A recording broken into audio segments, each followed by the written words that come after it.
Hello. I have two emails in front of me that are rather interesting, which I'd like to read to you very, very briefly. Of course, they were much longer than that. The first one said, "Can you elaborate on how to deal with this relative self that's always trying to dominate consciousness?" And another one asked me the following.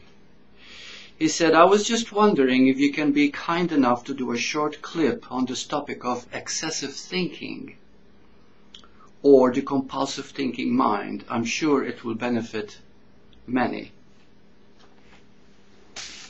Actually, the two questions are very similar, and the truth is utter simplicity. Please listen very carefully, those of you who have asked these questions, and also those who might want to know the answer. First of all, truth is very simple. It is called being. Being is to be. To be. So when we talk about forgiveness, when we talk about allowing, when we talk about being open, being receptive, being surrendered, all this means the same thing. It is, here we are, I am. You see, this is the being, this is the greatest energy. You know, if you look over in the internet, you'll find there are so many healing modalities. The journey, quantum healing or quantum touch, Qigong, Tai Chi,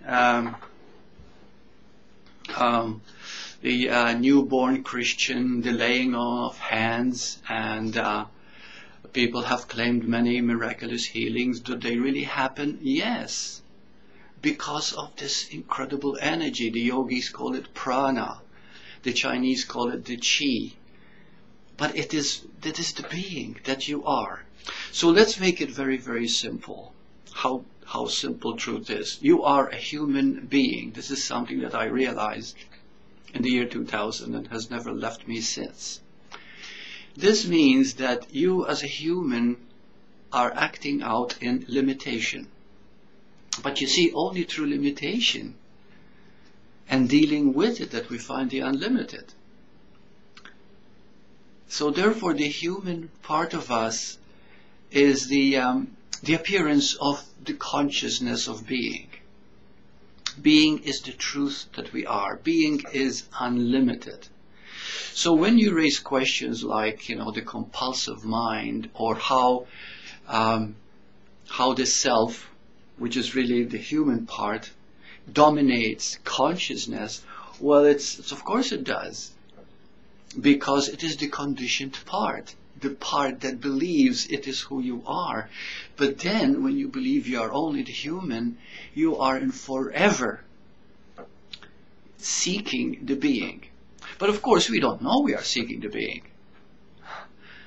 Because the being is not something tangible, it's not something you can see, feel, touch, hear. It is the very energy of life. It is life itself. It is everywhere and nowhere. It is not locatable. But every human being has that being. It is that force that literally brings miracles into one life. And then what happens is we talk about results. Oh, it didn't bring that result that I required. But when you trust being, you'll always heal. The very fact that you're increasing in your faith in it, the very fact that you're getting more joy and aliveness in your life, this is also part of the miracle. So we are in constant duality, but we have forgotten we are human being, the being part. There are, as I said so many times before, there are 7 billion humans on this earth, but there's only one being. See, this is the beautiful thing. The being is the reality of you.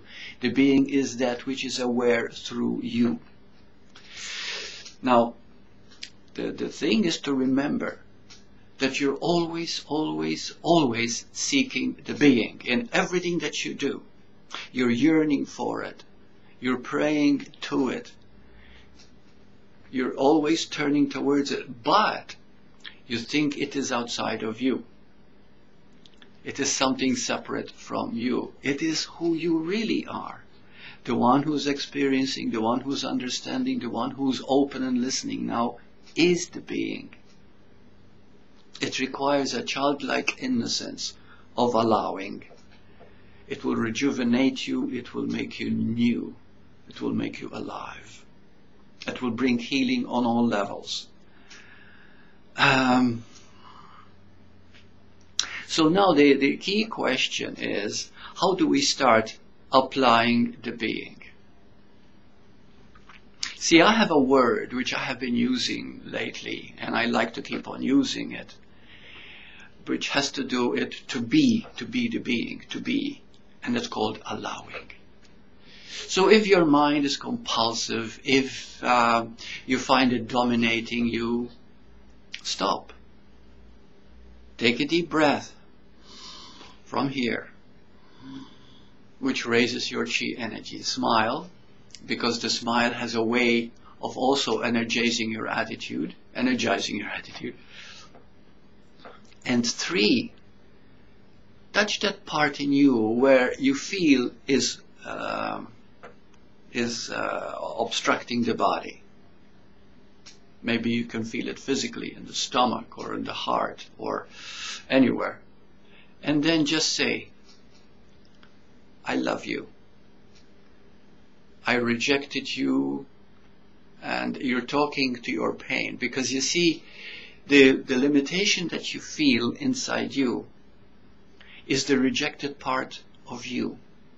The part you are not loving. The part you have neglected. And so by turning to it, by touching it, by being one with it, by allowing it to be what it is, actually feeling the feeling, sit with it, that in itself becomes the being.